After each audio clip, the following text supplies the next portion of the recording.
So every year on Christmas Eve, there's this one question, right? It's on the mind of every kid, and, well, let's be honest, probably a lot of us too. Where is Santa Claus right now? Exactly. And we expect to just know, to pull up a map and see this little sleigh moving across the globe. And here's the twist, and this is what we're diving into today, Mm. because if you actually stop and ask who's running that whole operation, that enormous global tracking mission, the answer is, well, it's just perfect festive irony. It's not some holiday startup. Not at all. It's a joint U.S. and Canadian military command center. Their actual day job is scanning the skies for, threats. We're talking about the organization that would become NORAD, the North American Aerospace Defense Command. It's just one of the most wonderfully bizarre holiday stories out there. It really is.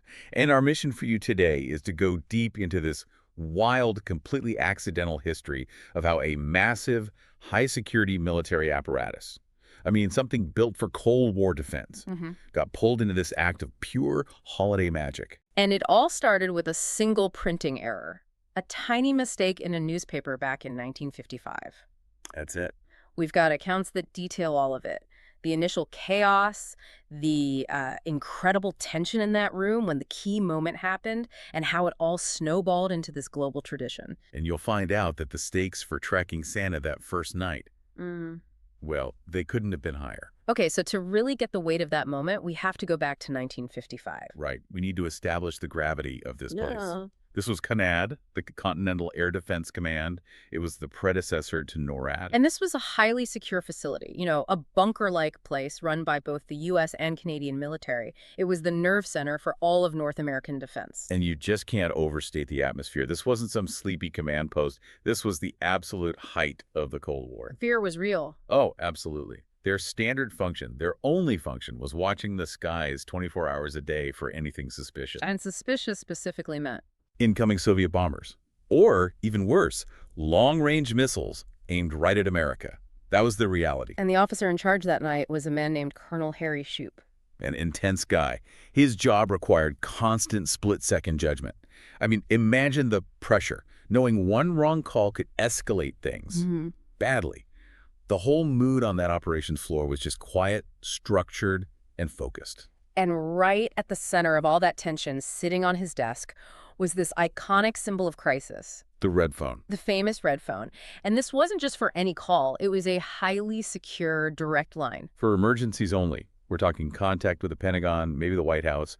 It was the phone that rings to say, we have confirmation of an attack. Its purpose was literally life and death. So that raises the question, right? In a world that's so rigid, so high stakes, how on earth does Christmas spirit get through the door?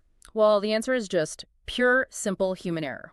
Yes. So get this. The spark that lit this whole tradition wasn't some military directive. It was a newspaper advertisement. Placed by Sears, the big American retail company, they were promoting a Santa hotline for kids around Christmas. A lovely idea. The ad had a picture of Santa, and it basically said, "Hey kids, want to talk to Santa Claus himself? Call this number." It was a brilliant piece of holiday marketing, really. Except for one catastrophic, beautiful mistake. The number printed in the ad, it was wrong. It was very wrong. They'd mixed up a digit or something, and instead of ringing the Sears Santa line, It rang straight to the U.S. military's most secure operations center. right to Colonel Shoup's desk, right next to the red phone. The sheer bad luck of it is just fascinating. This top secret number is suddenly public, being advertised to every child with a newspaper. Okay, so picture the scene. The command center is quiet, tense. Everyone's doing their job. And all of a sudden, the red phone starts to ring. The one phone that is never supposed to ring unless it's the absolute worst case scenario. Colonel Shoup must have feared the absolute worst. He grabs that handset, heart probably pounding, bracing himself for a message that could change history. He answers, expecting a general giving him coded intelligence. And instead, he hears this small, maybe even trembling voice of a little girl. And she asks him, "Are you really Santa Claus?" I mean, you could just imagine the silence in that room. His first instinct had to be just fury. Right. Who was playing this joke? How did this line get compromised? He's a serious military commander. And someone is wasting the single most critical communications line in the entire country. Accounts say he was gruff at first, barked into the phone asking who it was. But the child on the other end, she got scared, started to cry, and he pretty quickly realized this wasn't a prank. It was a genuine mistake. He understood what had happened with the ad, and in that split second, he had a choice to make. And this is where the real magic happens. This is the humanity of Colonel Shoup. Instead of following protocol, hanging up, calling security, he just pivoted. Completely. He pushed down all that military frustration, cleared his throat, and reportedly in this deep, jolly voice, he said, "Yes, I am Santa Claus." He chose not to break that kid's heart, even if it meant breaking every rule in the book for a moment. But it wasn't just one call. Oh. They kept coming in, minute after minute. Every kid who saw that Sears ad was dialing. The whole situation just escalated. That high-tension command center. It was now an accidental, very inefficient call center for Santa. Right. And Shoup couldn't keep tying up the crisis line himself, but he also couldn't just hang up on all these children. It's an amazing problem of, organizational flexibility. His main defense system is being jammed by holiday cheer. So what does he do? He gives an order. A totally unprecedented, unbelievable command to his staff. He basically told his officers, who must have been just bewildered, look, we're getting calls from kids who think we're tracking Santa, so let's do it. He literally commanded them to use the military's advanced radar systems to check the skies. His order was something like, find out if Santa has started his journey from the North Pole. Tell these kids where he is. That's the beautiful, radical heart of the story, isn't it? It is.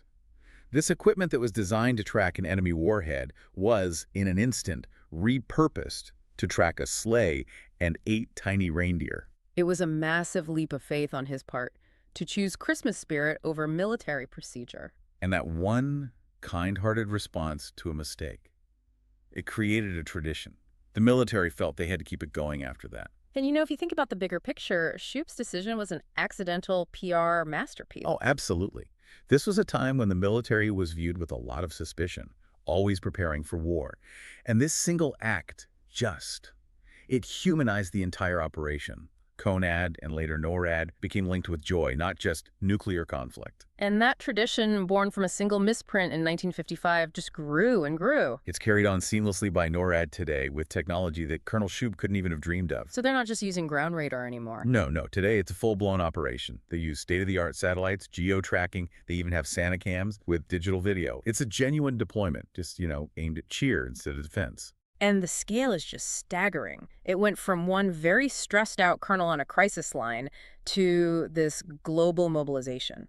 Thousands of volunteers from all over the world now staff the call centers on Christmas Eve. Answering hundreds of thousands of calls. Yes, and emails and social media messages, all about sleigh speed and what Rudolph is eating. It's this massive logistical operation that exists just to maintain the tradition started by one faulty newspaper ad. Exactly. And the best part is, you don't have to accidentally call a top-secret military line anymore to find out where Santa is. Right. It's a little easier now. Much easier. You can go online to noradsanta.org and track the whole journey from your living room. It's really a testament to how great traditions can come from the most unexpected places. So to just wrap this all up for you, a highly secure military line, one meant for nuclear crisis, accidentally became the launch pad for a global holiday tradition. All because one man, Colonel Harry Shoup, made a split-second choice to go with compassion over protocol. And what's so fascinating to me is that this huge, heartwarming tradition wasn't born from some big strategic plan. It was born from a mistake. A big, high-stakes communication error that was fixed by a simple act of kindness. And that really makes you think about the power of unintended consequences. The mistake created a problem of vulnerability, but the leadership turned that potential disaster into a tradition of global reassurance. Which brings us to our final provocative thought for you to mull over. If Colonel Shoup had just hung up that red phone, if he had just followed procedure and ignored that little girl, this tradition wouldn't exist. Gone. It never would have happened. So how many other traditions, big or small, that we rely on for comfort or meaning, how many of them might have been born simply because someone, somewhere, chose to be flexible, to be kind in a moment of chaos, instead of just sticking to the rules? That's really something to think about, isn't it? Especially every time you check the radar this holiday season.